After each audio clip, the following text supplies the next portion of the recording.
Andar pela mata à noite é uma experiência extremamente difícil. Centenas de policiais fortemente armados. O roteiro de uma grande caçada. O intuito dessa missão, senhor, de capturarmos esse indivíduo. Durante dias a fio, a mesma pergunta. Onde está, afinal, Lázaro? Todos esses policiais militares se consideram prontos para essa missão. Uma missão importante.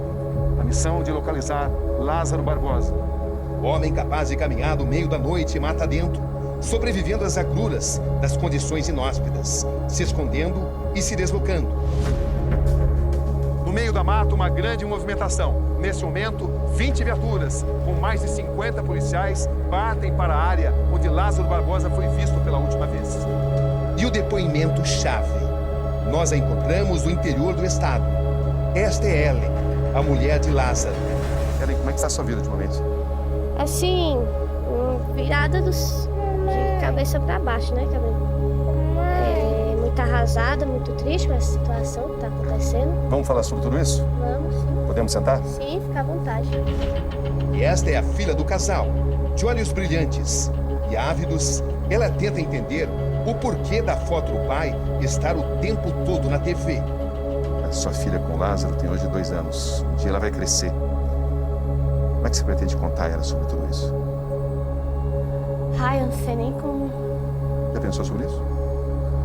Você já pensou? Eu prefiro nem pensar, né? Porque até minha mãe fala, a gente não vai falar pra ela, mas sempre tem um coleguinha de escola, sempre tem uma outra família, né, que relata.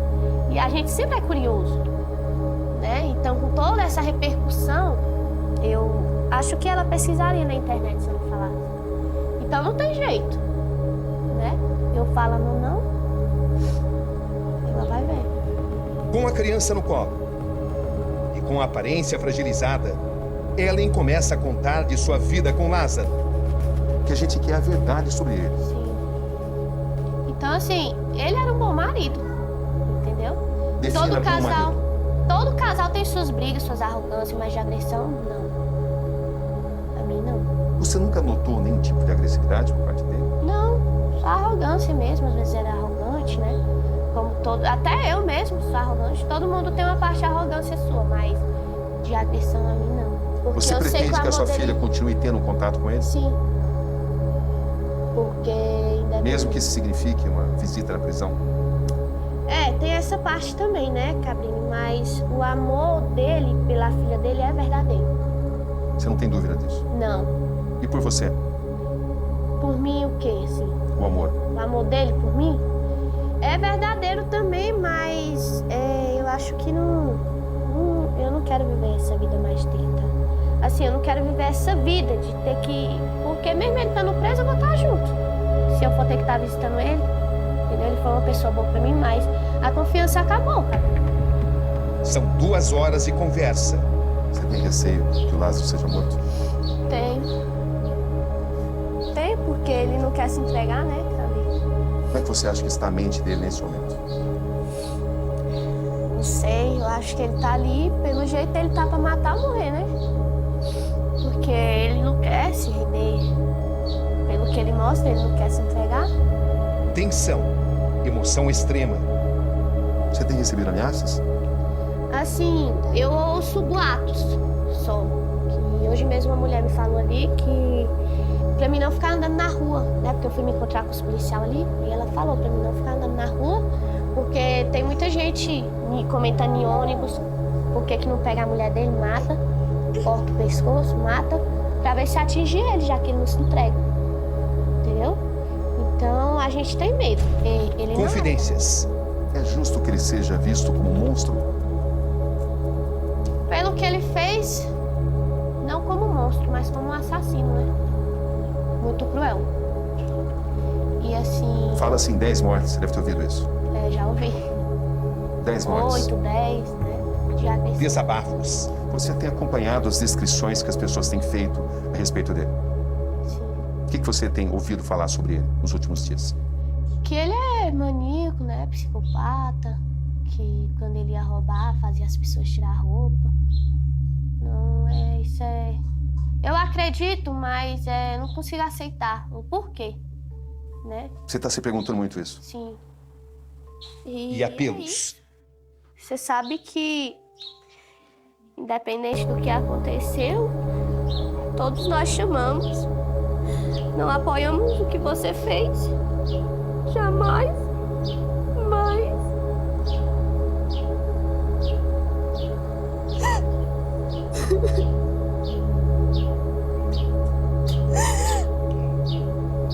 Mas estamos aqui. A gente não apoia o que você fez, mas a gente te ama pelo que você foi com a gente. E não tenho mais o que falar, só para de fazer vítima. Para de atirar nos policiais, porque esse é o trabalho deles. Eles também têm família, têm filhos que são apegados a eles, têm esposa. Então, se você estiver assistindo, a gente só pede que você se entregue. E pague pelo que você fez, né? O outro lado. Tudo é abordado. Das origens do homem, que tem sido classificado como serial killer, até os detalhes de sua convivência com ele, passando por suas motivações. Ellen, que tipo de criação o Lázaro teve? Como é que ele foi criado? O Lázaro sofreu agressão, né? Porque ele falava que o pai dele batia muito nele e um dia ele caiu lá onde eles moravam e não sei se foi as costas, mas ele se machucou, chegou na avó todo ensanguentado. E aí a avó dele, sabendo, né, dos relatos de agressão, sabia, né, que ele era muito judiado, ele disse que chegou lá pedindo remédio pra avó dele. A avó dele estava lendo a Bíblia, tirou a Bíblia e falou, foi o Naldo? E ele, não, vó, só quero remédio, caí. E aí disse que ela saiu até a casa onde eles moravam, né, achando que tinha sido o pai dele, que tinha batido nele, que ele não queria falar, né. E aí chegou na porta e só deu tempo de perguntar, cadê Naldo? E infartou. E morreu. A pior lembrança que ele guarda da infância é esse episódio da avó dele. Sim, claro. Que a avó dele infartou. Sim. E... Lázaro se sentiu culpado. Sim. Porque a tia dele relata que ele se sentiu culpado porque chegou lá todo ensanguentado, né? Então deu um choque na avó dele. Isso não justifica o que ele fez, né? Mas ele foi uma pessoa muito judiada na infância. Eu acho assim que o pai dele não deveria dizer que tinha arrependimento de ter tido ele. Ou seja, ele tem traumas de infância. Tem. Principalmente em relação ao pai. Sim. Tanto que ele falava que quando fosse registrar a filha dele, ele não queria que ela tivesse o sobrenome do pai dele. Mas ele não mostrava raiva nem ódio. Não falava. E em relação à mãe? Em relação à mãe, não falava. O problema sempre foi o pai. Sim. Antes de voltar à entrevista, é hora de mostrar o desafio da polícia. Seus esforços e suas baixas. Um jogo longo e desgastante. Batalhão sentido. Bom serviço a todos. Deus os ilumine. Bora de forma. Vamos! Tem policiais que estão em pontos básicos de deslocamento dentro da mata. Tem policiais que vão fazer contenção. Isso vai durar a noite toda? A noite inteira. Até amanhecer, que a gente vem com outra estratégia, né? Aí os helicópteros começam a trabalhar, os cães, os farejadores, e vai a rotina até encontrá-lo. O senhor está otimista? Sim. A tecnologia a serviço das forças conjuntas que envolveram várias polícias. Esse recurso é capaz de registrar imagens por meio de radiação infravermelha, uma luz invisível ao olho nu. Estradas e vielas cercadas, bloqueios em rodovias, fazendas vasculhadas, blitz até em tratores. Como Lázaro consegue escapar de um cerco dessas proporções? Nos últimos dias, ele aterrorizou, levou pânico na região centro-oeste, o coração do país. Antes aqui era muito bom, né? Mas depois que esse tal desse Lázaro apareceu aí só virou só pânico. Lázaro fez reféns, sinais de que ele roubou carros para a fuga. Invadiu propriedade atrás de propriedade. Chegou a atear fogo em uma delas. Ele atirou fogo antes de chegar no meu quarto. O costume dele é isso aí, destruir, entendeu? O tempo todo todo ele tava com um revólver na cabeça da gente, da minha menina também, e falando que se a gente falasse, ele ia voltar, ia matar. Esse relato é uma das vítimas que ficaram reféns de Lázaro em sua saga criminosa. Não a identificaremos. A voz também está alterada. Ele entrou, aí saiu e falou que não era para denunciar ele. Resumindo, tipo, ameaçando, né, que se a gente falasse, ele voltava e matava, hein? Trocou tiros com a polícia. Baleou 4 pessoas, incluindo agentes. Desvendando Lázaro, 32 anos, suspeito de assassinar 4 pessoas de uma mesma família. Continuamos refazendo seus passos. E no caminho vamos encontrando quem o conheceu de perto. Chegamos então ao cenário de um crime que assombrou o país. Estamos em uma propriedade da zona rural de Ceilândia, Distrito Federal. Lázaro invadiu esta casa. Era madrugada de 9 de junho, uma quarta-feira. Recebemos autorização para entrar. Aqui, o empresário Cláudio Oliveira vivia com a mulher e seus 2 filhos. Lázaro passou por aqui. Ele conseguiu, com facilidade, invadir essa casa, fazendo esse caminho, até chegar a esta porta. Ele assassinou friamente, com tiros e facadas, o pai e seus 2 filhos. A mulher foi levada por ele. Quando os parentes chegam ao local, encontram Cláudio ainda com vida. Ele só consegue falar: saiam daqui. Ele levou Cleonice.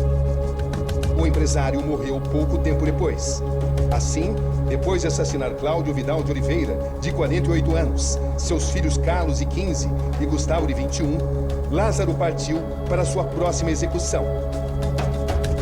Cleonice teve que assistir à execução do marido e dos 2 filhos, e ainda viver o terror de ser sequestrada. Ela é encontrada morta 3 dias depois, em um córrego, a 8 quilômetros da chácara onde morava. O corpo estava despido, de bruços, com um hematoma na perna, pouco cabelo, indícios de estupro. No dia seguinte à chacina da família Vidal de Oliveira, Lázaro invade outra propriedade. O caseiro chamou a Silvia e ele entrou aqui para dentro e eles ficaram aí durante quase 4 horas com a arma apontada, né? E confessa os crimes. Aí ele comentou com ela que ele realmente fez e que não fez, e que se pegassem ele ou te tomassem a filha dele, uma coisa assim, e que teria mais mortes do que a Covid. As marcas que o matador deixou, os sinais de sua presença, é como chegamos aqui. Estamos chegando. Esta é a entrada de uma das fazendas onde Lázaro Barbosa trabalhou, em Goiás. Aqui existem histórias importantes para serem contadas e desvendadas. Esse é o dono da fazenda, Jadir de Ângulo Lacerda, de 72 anos. E esse é seu filho, o advogado Wesley Lacerda. E esse aqui, o neto de seu Jadir, Daniel. Todos conviveram com Lázaro. Boa tarde, seu Jadir. Boa tarde, Roberto Gabriel. Como vai? Tudo bem? Tudo bem. Podemos conversar sobre o Lázaro? Podemos, sim. Seu Jadir, há quanto tempo o senhor conhece o Lázaro? É uns 3 anos atrás. Ele trabalhou para o senhor? Ele trabalhou uns dias, fez umas empreitadas de bater pasto lá na fazenda. Na sua fazenda? É. Como é que era a vida dele lá na fazenda? A mãe dele trabalhava comigo e o padrasto. Aí eu fiquei conhecendo, foi lá, eu estava precisando do serviço, ele falou, não, ele é bom de serviço. Aí coloquei ele empreitei para ir lá para ele fazer o serviço. Seu Jadir o contratou, Wesley também o conheceu e Daniel foi quem mais esteve com ele. Que tipo de comportamento Lázaro tinha na fazenda? Ele era um pouco tímido, assim, ficava mais na dele, mas não vi normalidade nenhuma, não. A relação que ele tinha com o senhor, com o patrão dele, como era? Não, foi muito pequena. Mas era respeitador? Não, era respeitador, não teve nada assim que desabonasse, não. O que as pessoas sabiam sobre ele? O que o senhor sabia sobre ele na época? Não, depois eu fiquei sabendo que ele estava respondendo, que estava preso, mas estava ele falou para mim que tinha saído, que estava tinha que ir no juiz de 30 em 30 dias. Que era mentira, né? Ele era um fugitivo. Exatamente. Eu falei, mas o que foi? Você está respondendo por quê? Ele falou, não, lá na Bahia eu desentendi com o cara e matei ele. Ele falou de uma pessoa só que ele matou? Ele falou de uma só, não falou nem que era 2. Depois o senhor ficou sabendo que eram 2 pessoas? Depois fiquei sabendo agora, depois. E o senhor não tinha conhecimento que ele tinha fugido da prisão?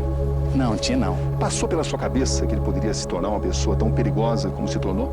Não, nunca passava, não. E hoje, o que o senhor pensa sobre tudo isso? Nossa, hoje eu morro de medo dele, porque pra mim é um monstro. E não parecia esse monstro? Não parecia, não. Ele escondia bem isso? Escondia bem. O que mais chamava a sua atenção a respeito do comportamento do Lázaro? Ele era um homem muito calado e sempre tinha um olhar de baixo para cima. Ele nunca chegou como eu estou olhando para você aqui, olhos nos olhos. Sempre um olhar assim, mas nessa direção, assim. Ele trabalhou o quê? Isso, aqui ele guardava as ferramentas. Estamos agora no depósito de ferramentas da fazenda. Lázaro esteve aqui muitas vezes. Sim, ele vinha buscar os arreios para colocar arreio nos cavalos. Às vezes, como ele estava aqui, então ele acabava auxiliando o padrasto no trato com o gado, buscava para buscar o gado. Esta é a casa do caseiro da fazenda, onde Lázaro Barbosa ficou durante várias semanas. Na verdade, a mãe dele e o padrasto viveram aqui durante mais de 3 anos. Vamos entrar. Esta pequena sala, aqui a cozinha, e este é o quarto onde Lázaro dormia no período em que ele trabalhou aqui na fazenda. Daniel, você conheceu Lázaro também? Conheci. Quantas vezes você esteve com ele? Umas 15 vezes, porque eu vinha muito pra fazenda, aí meus avós vinham também, eu vinha, a gente já jogou bola junto, já andou junto, foi pro córrego lá embaixo, todo mundo, ele ia, o cara sempre de boa, tranquilo. O que ele contava sobre a vida dele? Nada. Sempre. Vocês perguntavam? Que outras histórias você sabe dele? E as armas. Ele fabricava armas. Ele fabricava armas? Bate-bucha. Já ouviu falar em bate-bucha? Sei. Ele fabricava com... É uma espingarda, né? Uma espingarda feita manual, com cano, com solda. Aí ele fabricava as armas. Bem artesanal. Artesanal. Vocês sabiam das habilidades dele como atirador? Assim, pra mim ele era um cara bom, porque ele trazia muita caça do mato. Que tipo de caça? Tatu, paca. Ele já sacrificou assim, então ele era um cara que era do mato mesmo. Fabricava as próprias armas. Ele trabalhou na fazenda do vizinho aqui com outro nome. Quando o cara foi fichar ele, o cara gostou dele do serviço, foi fichar ele não deu os documentos. Aí foi aí que o menino começou a se desenvolver e falar assim, como é que o cara não dá os documentos? Quando ele falou que não tinha documento, aí ele foi procurar saber da vida dele, sobre do passado dele, que ele já era um presidiário, ele só trabalhava em diárias. Ele escondia o passado dele? Escondia, ele trabalhava em diárias para poder não pegar o passado e botar o nome dele, para pegar documento, para não fechar a carteira. O passado de Lázaro também começa a ser desbravado. Os crimes de Lázaro podem estar ligados a rituais, que, entretanto, e isoladamente, não podem ser responsabilizados pelos seus atos. Aqui nessa parede da alvenaria do chiqueiro, a gente observa marcas de vela. O que você pode explicar sobre isso? Isso aqui eram as velas que a mãe dele acendia aqui de trás, porque não é muito visível, a gente não tem o costume de vir atrás do chiqueiro. Logo depois a gente foi perceber do movimento, porque um rapaz falou, ela acende vela vermelha e a branca lá de vez em quando, e deixa aceso lá queimando. Aí eu falei, pra quê? Ela falou, é pra proteção do Lázaro. E aí ela acendia todas as velas aqui enfileiradas, você vê, eram algumas por vez. Isso era assustador pra vocês aqui na fazenda? Nós não tivemos o conhecimento, a gente teve conhecimento depois que o rapaz, que era amigo da mãe dele, do padrasto, contou pra gente que eles faziam isso. A gente não sabia, em momento nenhum. E sabendo disso e vendo isso agora, o que você pensa? É assustador, não tem nem o que falar disso. Na área investigada, aparecem vários indícios nesse sentido. Dentro desse cupim, os agentes se deparam com uma vela e o nome de Lázaro escrito em um papel. Agora veja esta carta. Teria sido redigida pelo próprio Lázaro. Foi encontrada por policiais em um dos esconderijos usados por ele na região de Edilândia, em Goiás. Consultamos Ellen, a mulher de Lázaro, sobre a carta. Ela nos disse que reconhece a caligrafia como sendo a do marido. Em um trecho, a carta diz: muitos que vivem merecem morrer, alguns que morrem merecem viver. Então não seja tão ávaro para julgar e condenar a morte, diz outro trecho. A carta termina com a frase: há outras forças agindo nesse mundo além da vontade do mal. Um livro carregado pelo serial killer em uma mochila poderia ter relação com a motivação de alguém de mente perturbada. Na fazenda onde ele trabalhou, contam-se muitas histórias. Furtou uma televisão de plasma. Mais uma vez, algo que precisa ser investigado com o devido cuidado para não se responsabilizar crenças por comportamentos individuais. Qual foi o dia que ele foi mais agressivo? Foi o dia que meu avô demitiu os pais dele. Aí ele ligou e falou: meus pais não são cachorros sem rabo. Pra você fazer isso que você tá fazendo. Eu vou te pegar e não sei o que. Aí meu avô falou pra ele: vamos encontrar, Lázaro. Onde é que você tá? Aí ele falou assim: vamos encontrar então. Aí ele desligou o telefone e não falou mais nada. E nisso, ficou nisso. Ele foi embora, sumiu, apareceu depois de um tempo. O delegado ligou pro meu avô e falou assim: toma cuidado que ele tá na área de novo. Já fez várias vítimas no Girassol. Lá no Girassol ele fez as vítimas e numa fazenda aqui, próximo aqui. Aí não teve muita vantagem de ir atrás dele, as polícias. Quando teve homicídio na Ceilândia, que aí virou o Lázaro procurado. Mas antes ele já fez muitas vítimas aqui na cidade de Girassol. Agora anoiteceu aqui na fazenda. Num ambiente desse tipo, o Lázaro se vira bem? Claro, o cara tem um dom na mata, né? Ele conhece bem toda essa região? Conhece toda a região, de ponta a ponta. Ele sobrevive aqui? Sobrevive. Aqui provavelmente ele se esconderia onde? Numa mina d'água, que tem uma mata lá em cima, e onde ele já morou uma vez. Podemos ir até lá? É à noite aqui na fazenda, nós estamos na região de mata, e aqui você pode ter uma noção muito boa do quanto é difícil se locomover por aqui. Não faltam armadilhas, situações de perigo, situações que não podem ser previstas. Esta é a grande vantagem do Lázaro, que conhece muito bem esse terreno. Para que vocês tenham uma ideia, a gente vai apagar a luz e vocês vão ter a noção exata das dificuldades que os policiais têm para localizá-lo. Dá para localizar? Não dá para se enxergar absolutamente nada, somente conhecendo muito bem o terreno. E mesmo assim é difícil. Volta a luz, mas no dia a dia, e de noite principalmente, a situação não é assim. A gente tá andando aqui à noite, o Lázaro sabe fazer isso muito bem. Aqui ele conhece como a palma da mão dele. Todas essas regiões, matas, córregos, rochas, pedras, de fácil acesso para escrever. Mesmo sem iluminação, ele conseguiria andar aqui? Sem iluminação. E pelo que você conhece dele, mesmo assim conseguiria caminhar? Conseguiria caminhar, correr, fugir, ver os policiais andando na mata com as lanternas acesas, ele fica vendo de longe. Nessa mina que ele tomava água, ficava por aqui, caçava. Às vezes eu tenho quase certeza que ele ia na mãe dele buscar mantimentos para o auxílio. Ela nunca nos contou, mas eu tenho quase certeza que ele ia lá só para pegar coisas de mercearia, esses trem, para poder passar no mato, sabe? É o tipo do lugar onde ele pode reaparecer? Sim. Continuamos em sua rota. Fazenda Grota d'Água, Edilândia, região de Cocalzinho de Goiás. Segunda-feira, 14 de junho. A polícia passa por aqui à procura do fugitivo e alerta a família. O homem é perigoso. Informe sobre qualquer detalhe suspeito. No dia seguinte, ao perceber que não há policiamento na fazenda, Lázaro invade o local e faz 3 reféns, um casal e a filha. Por sorte, a adolescente consegue avisar a polícia antes de ser encontrada debaixo da cama. Lázaro leva os 3 para um córrego. Esse é o momento do resgate da família. 3 vítimas. Enquanto os policiais tiram as vítimas do local, tiros são disparados.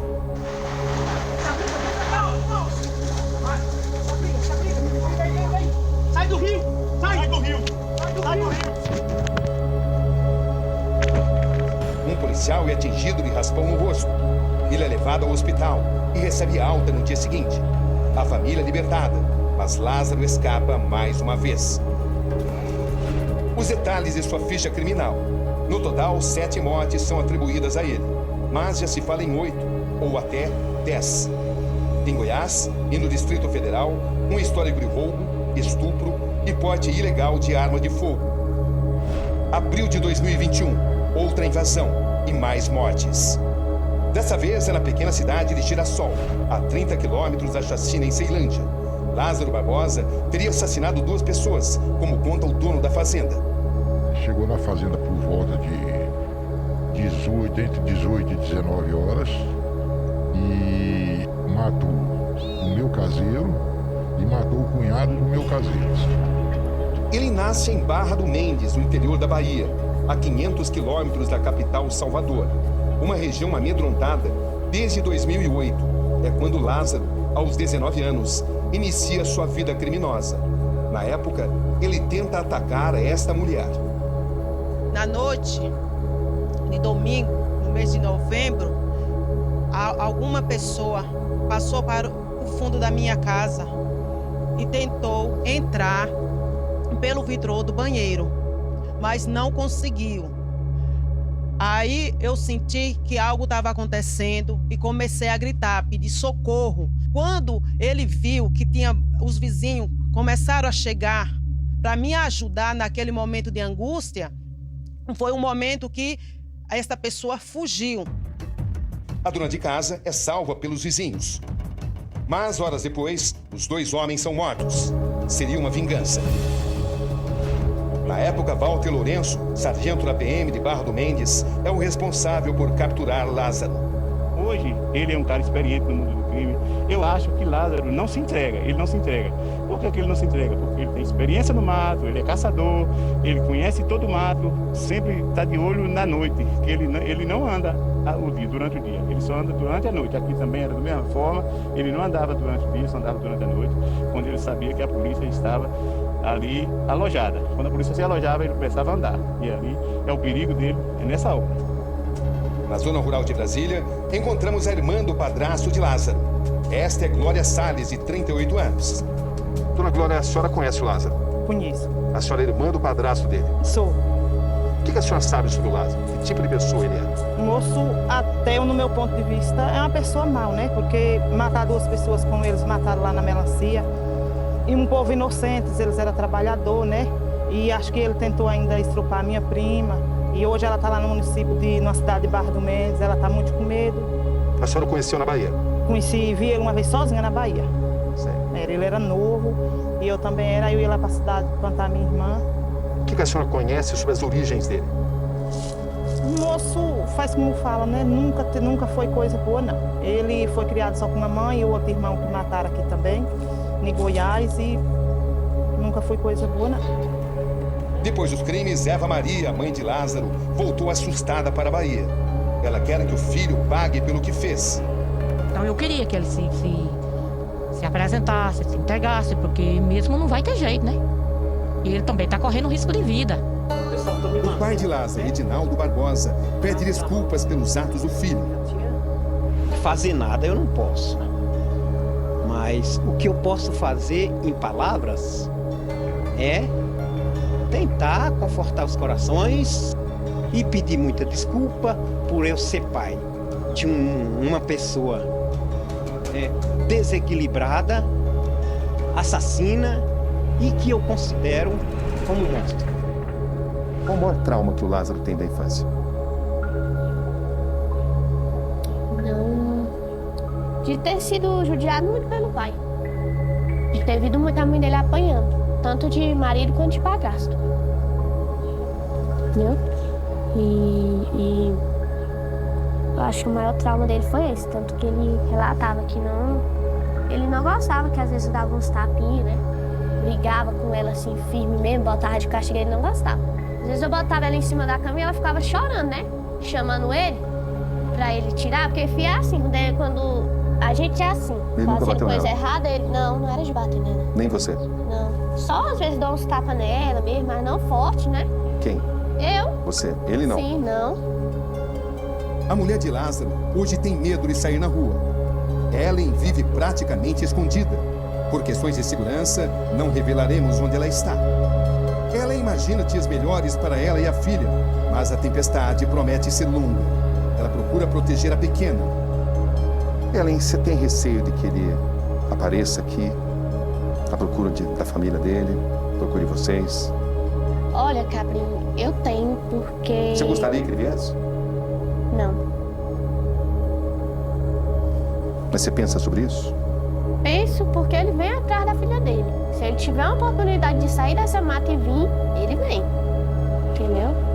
Porque ele tá assim, virado, não sei como é que tá a cabeça dele, mas parece que ele lembra da filha, né? Como é que você sabe disso? Porque o policial me disse ontem que ele invadiu a chácara e disse que ele ia fazer não sei o que, no relator também, com os reféns, e quando apareceu uma mulher com uma criancinha, ele liberou os reféns, alguma coisa assim. Disse que não ia fazer mais nada por causa da criança. Ellen, que futuro você imagina pra você? Agora é erguer a cabeça, né? E pra essa menininha aí, E pra que está essa no seu colo? aqui, o futuro que eu vejo pra ela, né, mãe, é estudar, a mamãe criar nos caminhos do Senhor. Ela percebe algo estranho? Não sei, mas ela vê o pai dela na televisão. Ela é muito ligada ao pai dela? Era. Qual que é a reação? Tanto que no dia, igual eu te falei, nos primeiros dias ela ficava perguntando, cadê o Mo? Ela já levantava olhando pro lado. Ela chegou a ver o pai dela na TV?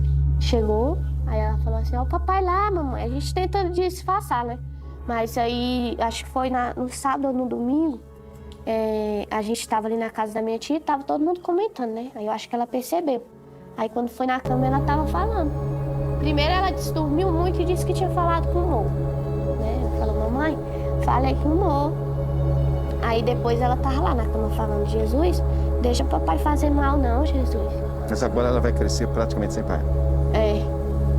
Felizmente. Isso é o que mais me dói, Carlinhos. Na melhor das hipóteses, com o pai preso. Porque eu fui criada sem pai. Minha mãe sempre foi uma guerreira, né? Nunca deixou faltar nada pra gente, mas eu sempre tive aquela curiosidade de conhecer meu pai. Sempre, às vezes, quando eu me sentia triste, eu queria ter um pai pra me desabafar, sabe? Diálogos tocantes. A conversa agora chega ao seu momento mais tenso. Como é que você descreve esse momento? Um momento de muita tristeza, né? Muito. Nós não esperávamos isso mesmo. Nem eu, nem a família, né? Não esperava. O que você sabia sobre o passado dele? Só que ele tinha matado uma pessoa na Bahia. Tanto Isso ele contava? Não, a família, né?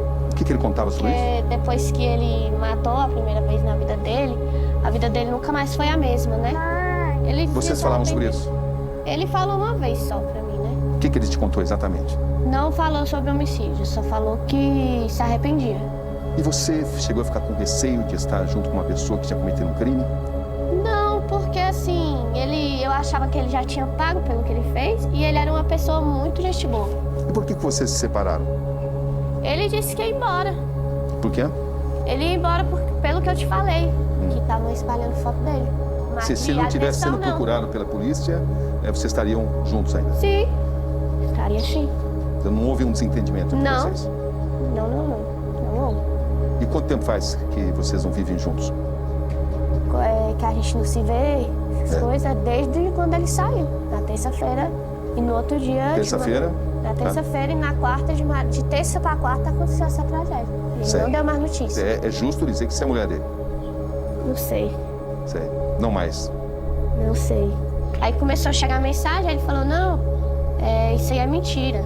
Não acredita não, porque isso aí é a polícia que tá atrás de mim, então eles querem me incriminar mais pra poder, né? E você acreditou nele? Acreditei. Não tinha desconfiado, né? Porque eu tinha vindo dia 24 pra cá. Então eu retornei pra lá no dia 21, entendeu? A gente sempre tem essa besteira de acreditar, confiar, né? E aí, quando foi na semana passada, começaram a chegar a foto, né, de novo, dizendo. E aí ele pegou e disse que ia embora. Que ele estava com medo dos vizinhos reconhecer ele, né? E chamar a polícia pra ele. Aí chorou bastante, chorou muito, muito, muito. E me abraçou. E aí ele foi embora. Isso faz quanto tempo? Foi na terça-feira, antes da tragédia acontecer. E quando ele chorava, ele dizia o quê? Ele falou assim, olha, se você não me quiser mais, eu vou te entender. Mas não arruma padrasto pra criar a minha filha. É o que eu te peço, porque eu bem sei a desgraça que é conviver com padrasto. Ainda falou, e se eu estiver longe e souber que você arrumou padrasto pra ela, eu venho e te tomo ela. Hoje você deve estar refletindo muito, né? Sobre os atos que ele cometeu, sobre tudo que você viveu com ele e tentando encontrar respostas. Sim. Você tem pensado sobre isso? Tem, bastante. E, uma decepção muito grande, Cabrini. Eu não sei o que aconteceu, não sei. Quando ele sofreu um acidente no pé, Depois a gente foi pra igreja e Deus falou pra ele, sabe? Que tinha um plano na vida dele e que queria usar muito ele, né? Na presença do Senhor. E que pra isso, ia ser pra Deus mudar ele, pra ele mudar, ia ser necessário Deus tocar na estrutura dele. Mas eu não sei qual é essa estrutura, né? E Deus falou que quando todos não tivessem dando nada por ele mais, ele ia mostrar que Deus era Deus na vida dele. Você o considera uma pessoa religiosa? Assim, eu considero que ele tem uma fé muito grande. Em que ele acredita exatamente? Deus, Jesus. A ele têm sido atribuídos cultos satânicos. Isso. Isso é verdadeiro? Não acredito. O que você sabe sobre isso? Não, nada. Não tem, Cabrinho. Não tem. Igual eu relatei que quando ele estava com falta de emprego, né? Quando acontecia alguma coisa que entristecia o nosso coração, sabe? Sempre íamos orar, ele sempre teve fé em Deus. Fala-se de um livro que ele estaria levando na mochila. Você já ouviu falar disso, Eu acho que esse livro ele encontrou pela estrada, porque lá em casa não tinha livro. O único livro que tinha era a Bíblia, né? Não era de ter livro... Não era de ter livro satânico. E como é que você recebeu esses assassinatos atribuídos a ele? Fiquei em choque. Minha cabeça adormeceu, minhas mãos quis encolher, meu corpo todo adormeceu. Por que o Lázaro mata? Não só ele pode explicar. Qual é a sua resposta para isso? Ou qual a sua desconfiança, a sua suspeita? Não sei, muita tentação do inimigo, né?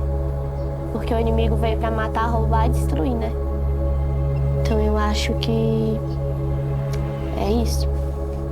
Mas também ao mesmo tempo fica cômodo, né? Atribuir a forças malignas os atos que são dele. Não é? Você não pensa assim? E ele dizia que estava preparado para a nova vida, ia fazer curso. Antes, quando ele era pequeno, ele dizia que o sonho dele era ser policial. Para você, Pra nós, ele é responsável por tudo isso, mas ele tem que assumir a responsabilidade dele? Sim. Porque como explicar para as vítimas que a responsabilidade não é dele, mas sim de possíveis entidades que teriam tomado a mente dele, né? Afinal de contas, quem cometeu os atos... Foi ele? Não, eu não teria como explicar para eles, né? Você acha que existe perdão para o Lázaro? Sim. Não tem aquele pecado que Deus não perdoa, né? Bento está Só passando. que assim, a família dos pessoal das vítimas, né? Não sei, aí é Deus e eles. Porque eu imagino a dor, entendeu? Se fosse comigo também, uma família minha, nossa, Deus me livre. Estaria revoltada, entendeu? Como eu tô chocada com o que aconteceu. Entendeu? Eu não tô aqui querendo fazer ele de vítima, jamais, entendeu? Porque ele fez vítima. Então não tô aqui pra fazer ele de vítima e também, né, não estamos aqui passando a mão na cabeça dele. Eu tô relatando uma pessoa que ele foi pra mim e pra minha filha. Peço às pessoas que não nos julguem, porque a família não tem nada a ver, não é responsável pelos atos dele. Ele sustentava a família? Sim. Nunca deixou faltar nada? Não. Era uma pessoa presente? Era. Marido? Sim. Pai? Sim. Tanto que às vezes quando ele estava sem emprego, a mãe dele sempre foi de ajudar. Ele pagava o aluguel dele, né? Já para quando ele trabalhasse, tivesse pelo menos dinheiro para comprar as coisas, né? Para dentro de casa, comida. E ele, quando não tinha emprego, ele saía era cedo para ir catar latinha na rua. Você estaria disposta a perdoá-lo e continuar vivendo com ele? Se ele for preso e ficar na prisão? Cumprir pena? Eu acho que não. Não, porque eu não quero mais passar o que eu passei com a polícia. Você foi agredida? Foi. Por quê? Tinha um policial, porque eles queriam que eu desse conta dele, sendo que eu não sabia onde ele estava. Aí o policial pegou, deu 3 ou 4 tapas no meu rosto. E aí quando ele foi pra... Eu sou uma pessoa que eu tenho muita fé em Deus, Camila. Entendeu? Eu acredito muito em Deus. E ele quebrou o rosto da minha tia e ia pra me bater com o cabo. E aí eu pensei comigo, eu falei, Senhor, eu não acho justo eu apanhar com esse cabo de vassoura. Porque o Senhor sabe que eu não sei onde está o Lázaro. Você diria por isso? Diria. Diria? Diria. O negócio seu aqui agora é com nós. E agora você fala, a gente vai botar saco na sua cabeça, vamos te afogar na água, né? Isso aconteceu mesmo? Aconteceu. Eu entendi que foi uma pressão, né? Mas ele ainda falou, não gosto de criança. Você E considera que você foi torturada? Sim, Você tem consciência que você trata uma denúncia grave essa? sim. Isso é um abuso. Eles não podem bater na gente assim. Não dá pra generalizar. Não, não. Porque os policiais civis que me atenderam na delegacia aqui foram maravilhosos. Sobre esse depoimento, procuramos a Secretaria de Segurança Pública de Goiás, que declarou: as diferentes polícias envolvidas no trabalho de captura de Lázaro Barbosa visam a segurança pública e operam dentro da legalidade. Qualquer notícia contrária será recebida e encaminhada para as respectivas corregedorias. Você acha que o Lázaro está tendo prazer em tudo isso, em ver todo mundo atrás dele, o noticiário totalmente falando sobre ele? Não, eu acho que ele tá tentando escapar. Não acho que ele tá gostando disso, eu acho que ele tá tentando ter um jeito de escapar. Só que se ele escapar, ele não vai ter mais vida, cara. Não tem como. Como é que ele pode ter tanta habilidade assim para escapar da polícia? Não sei. A família relata que ele já, desde a adolescência, que ele já fez isso, né? Fez isso o quê? De passar na mata, longe, fugindo, se escondendo da polícia. Mas digamos que ele veja aquilo que você está dizendo. O que você falaria para ele? O que é que foi que aconteceu nessa mente, né? Nesse coração.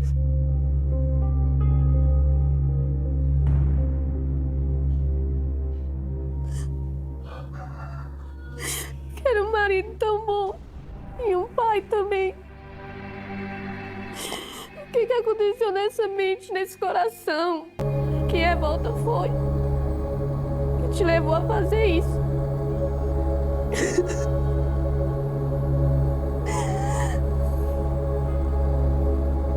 Peço que você se entregue. A sua filha te ama muito. Você sabe disso.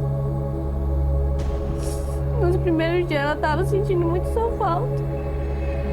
Tava chamando o amor dela. O papai dela, acho que ela tava... Porque ela é uma menina muito inteligente, acho que ela tava percebendo o que tava passando no jornal. E tava orando na cama, falando de Jesus. Não deixa papai fazer mal não, Jesus.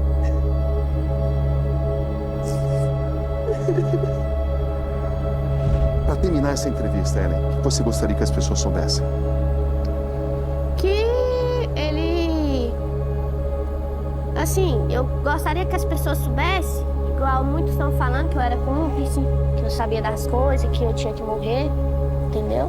Já vi vários relatos no Facebook. Então, assim, eu queria que as pessoas soubessem que a gente não era culpada. Ele foi uma pessoa pra gente dentro de casa e fora ele foi outra, entendeu? E você não sabia de nada disso? Não tenho nada a ver, nem sabia, entendeu? Ellen, muito obrigado pela entrevista. Eu que agradeço.